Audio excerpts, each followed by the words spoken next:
Who would ever dream of a world in which a woman wanted to grow older? But I did want to grow older, so that he and I could grow old together. Can you understand that? What a precious thing it is to grow old. Can you understand?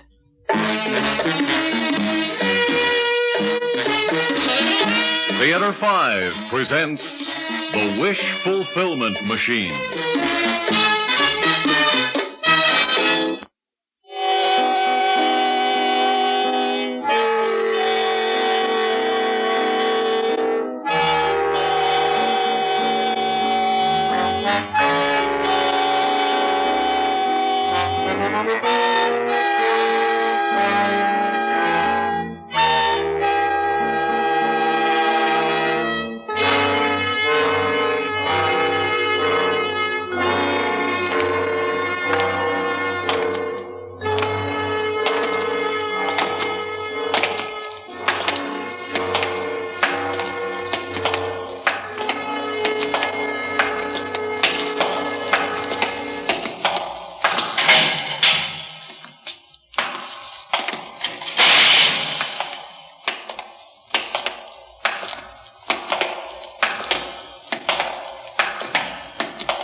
Turn right. Here.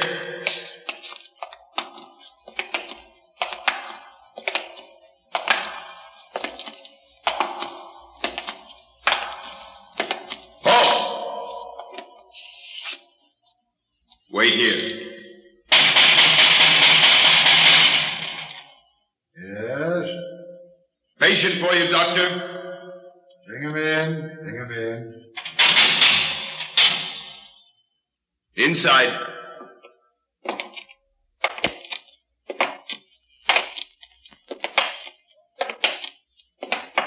Halt! Patient number 1659738. An extreme manic depressive paranoia with pronounced suicidal tendencies. All right. You don't have to shout.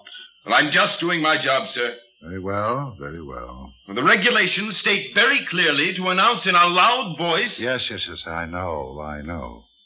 I was only doing my job.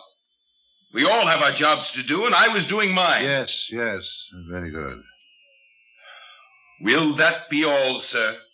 Yes, thank you.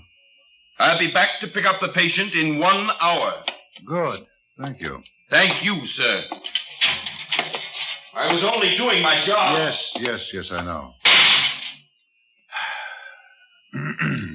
Well, how are we this afternoon? Fine. Fine. Oh, fine. Such a lovely afternoon. Is it? It's hard to tell down here without the sun. But you don't need the sun. Down here, the lighting and atmosphere, they're all synchronized with what's happening up there. It's the same here as if we were in a building on the surface of the earth. I'd rather see the sun. Why? Because you can't know what kind of day it is until you can see the sun, unless you can feel the sun shine directly on you, unless you can feel it hot under your skin. But this is so much better. Is it? Of course. We're so much more protected down here. Protected from what? From the elements, from attack, from everything. And you're more protected than anybody. I don't want to be protected. It's for your own good. Would like to decide my own good. Well, at this time, you're incapable of deciding your own good. Oh? Come now, what seems to be your problem? There's no problem. I just want to die. My, but that is a problem. At this time, in this place, in this society, it is. No, that's not what I mean. At a time when you have everything to live for in a world where every wish is gratified, every desire fulfilled. Maybe that's my problem. Having everything, I'm like the man who sat too long at the high table. I'm so stuffed with food that the thought of another bite makes me sick. Having nothing more to live for, maybe I'd like something to die for. You mean you'd like the experience of dying? Well, not the wish fulfillment machine. Not just to go through all the sights and sounds and emotions of dying, and when it's over to wake up and go on living. No. That death has no meaning. I want something in my life to have meaning. When I die, I want to stay dead so that death again has meaning. Oh, meaning. Your thinking is still twisted on this. Is it? Yes. You refuse to face life as it is. This is a beautiful society we have here, Andor. It's taken us 30,000 years. But we finally achieved what man has always dreamed of. Utopia. Utopia? Yes, utopia. We've freed man from all the diseases he's been heir to, all his destructive emotions. We've liberated the essence of man, his true creative inner self, and put it to work on the real problems that face us. What problems? Oh, building a better world, maintaining the one we have. Oh, now just think of it, Andor. The computers in these walls provide our every need. When we're hungry, they feed us. If we're cold, they turn up the temperature. Yes, that's true. And if we fall sick anywhere in the complex, they put out arms that pick us up and nurse us back to health. Now then, if you want to, well, have a love affair or lead a nation into war, the wish fulfillment machine pops out, caps your head, and presto. Oh, Doctor. Yes. In seconds, you've felt all the emotions of a Napoleon or a Casanova. And without any of the time-consuming energy waste and the disastrous side effects. And when you come to, you're still sitting in the contour chair of your cube, concentrating on the work assigned to you. But you don't have to stay in your cube. You can walk anywhere in the complex if you wish. For what? To meet people, find a girl, fall in love, even marry. Doctor, I've been married 18 times. How many times have you been married? Now, just what does that matter? It matters that I can't even remember the first names of most of the women I've been married to, let alone their faces. Marriage in this century doesn't mean the same as it did even as late as, let's say the 1900s. People here fall in love, they live together. When they are no longer in love, they separate. It's just as simple as that. And as meaningless. Doctor, how many children have you had? I'm interviewing you, young man, not you me. Well, I must have had 350. Well, let's see now, 356 according to these records here. And I don't know what one of them is like. We can call any one of them in right now to talk to if you wish. It's just that simple. No, you don't understand. I've seen them, talked to them, but I don't know what they're like. I haven't lived with them, eaten at the same table, gotten angry with them. Oh, my dear. Oh, dear, your thinking does remain quite primitive. Families were a necessity from the dawn of man until about the end of the 20th century due to economic and psychological pressures, but hardly a way to raise children. No. Some people aren't emotionally fit to raise goldfish. So, if you take the children away from all parents and put them into a nursery under people who are especially selected for their emotional balance and maturity, what have you got?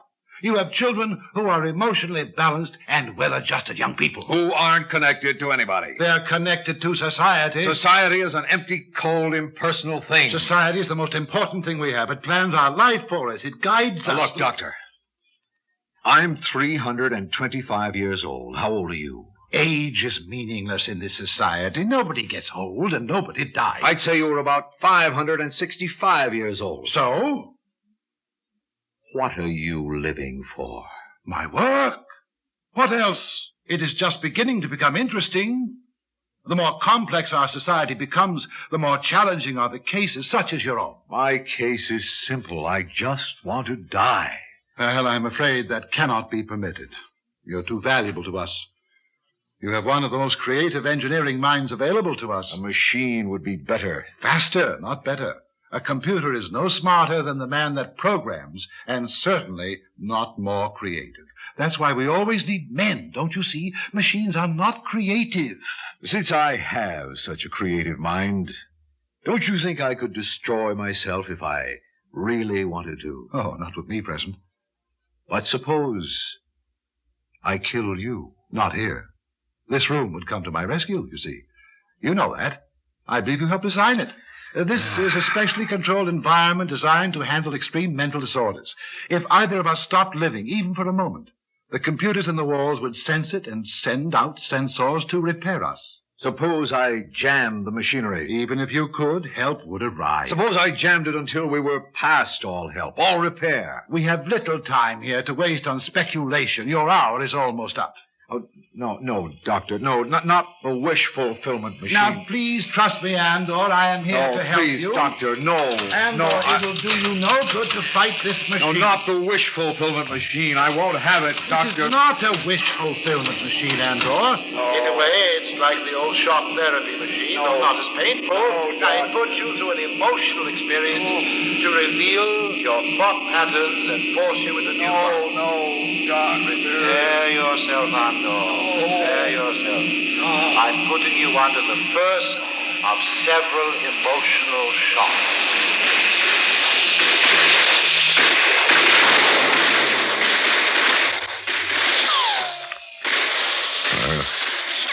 Where am I? Get your head down, Sarge. You want to get killed. What? Those are real bullets they're shooting at us over there. Where am I? Come on, Sarge, wake up. They're coming. Who's coming? The Krauts. Who else have we been fighting for the last 6 months? Will you quit playing games? I'm not playing games. Well, are you going to lead the attack or not? The lieutenant says you were to lead the counterattack. No. No. I don't want to die. Nobody wants to die, but we haven't got any choice. Look, I won't leave. Sarge, you stay here and they'll kill us all right here in the trenches. I can't. Come on, Sarge, they're coming. No. Sarge, you've got to save us. I can't. Pick up that machine gun. Let's go, No, Sarge. no, I can't. I Sarge, can't. they're here. You got to save us. Save us.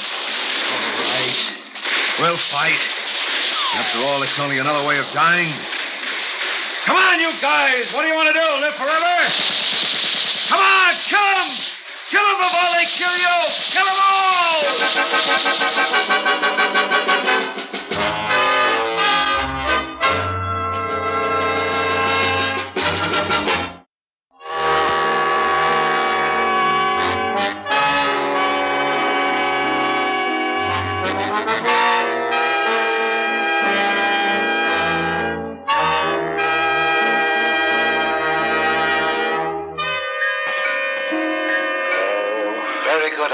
Very good.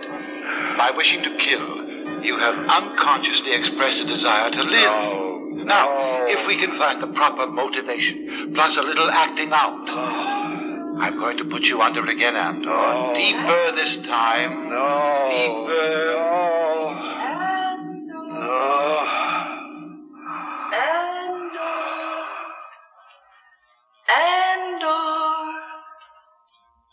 Oh, there you are, darling. Where have you been? Right here. Oh, don't talk, my darling. Just hold me. I've been looking for you for so long. Who are you? Don't you know? It's so difficult. So difficult to see your face. You're so beautiful.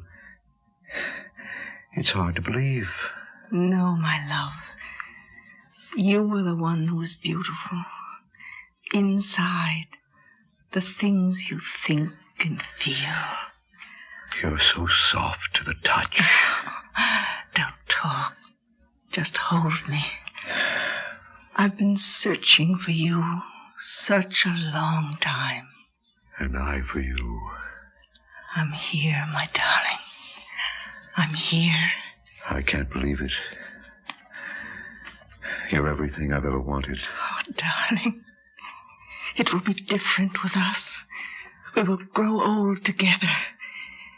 Give life meaning. Yes, and you will never leave me. Oh, never.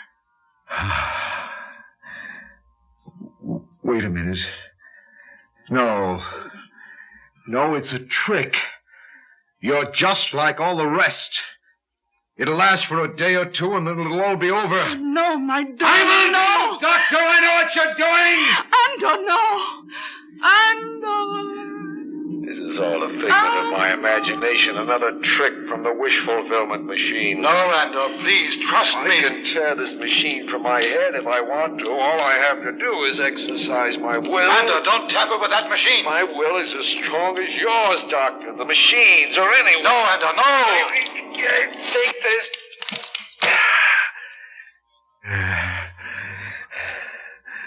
I'm my own man again.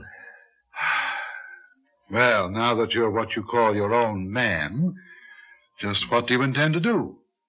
Control my own destiny again. To return meaning to my life by returning to my fate. I don't understand that. I'm going to return the gift of death to life again, so that it will have meaning again. How? I'm going to kill us both. Kill? You know that's quite impossible in here. You forget, Doctor. I'm one of the engineers who designed this room. I know just what it can do and what it cannot. You see this? Yes? What is it? It's an antique weapon called the .45 automatic. It was manufactured back in the 1900s. I found it in one of the old museums up on the surface and restored it to working order. You're not supposed to be up there. I know. I've done a lot of things I'm not supposed to do, like walk in the sun. This crude weapon fires a .45 caliber lead projectile, propelled from the gases expanding from an exploding mixture of simple ingredients. Gunpowder, it was called. I mixed a batch myself. But I don't... It's a crude weapon, Doctor, but with the proper kind of pellet. It has enough power to tear a hole through a man as big as your fist. Oh, such a wound in either of us could easily be repaired by the machinery in this very room. Oh, I'm not going to shoot us, Doctor. I'm going to shoot the room.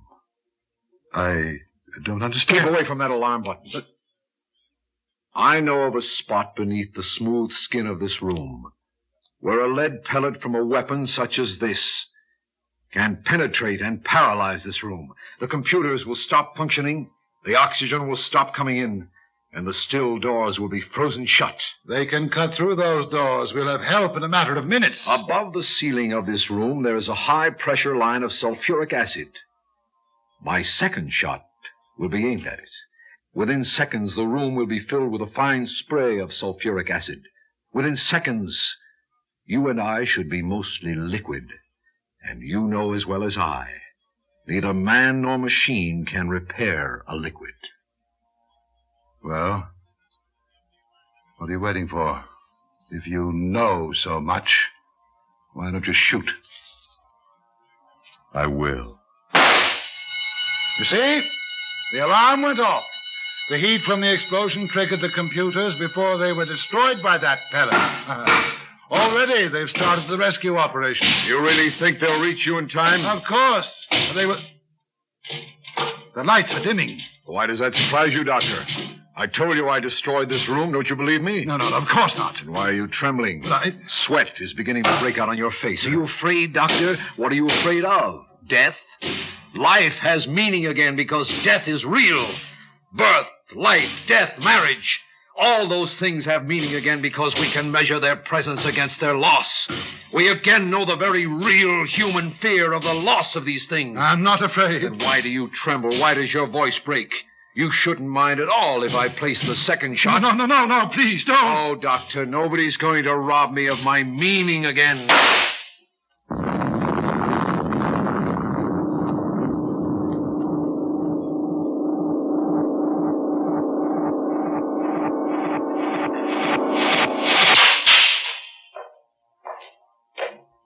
Guard number 18539 here to pick up patient number 1659738. All right. You don't have to shout.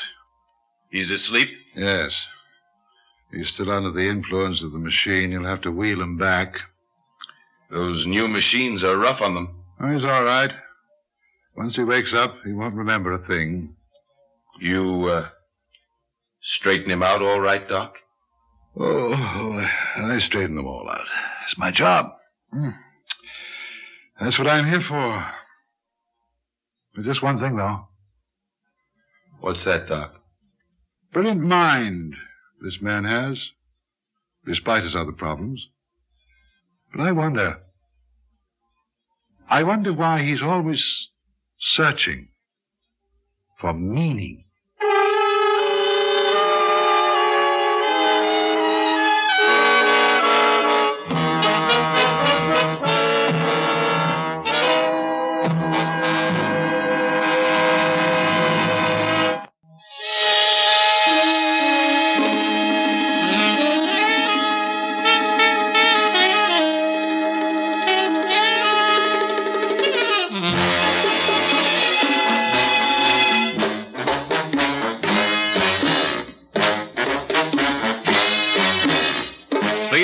has presented The Wish Fulfillment Machine.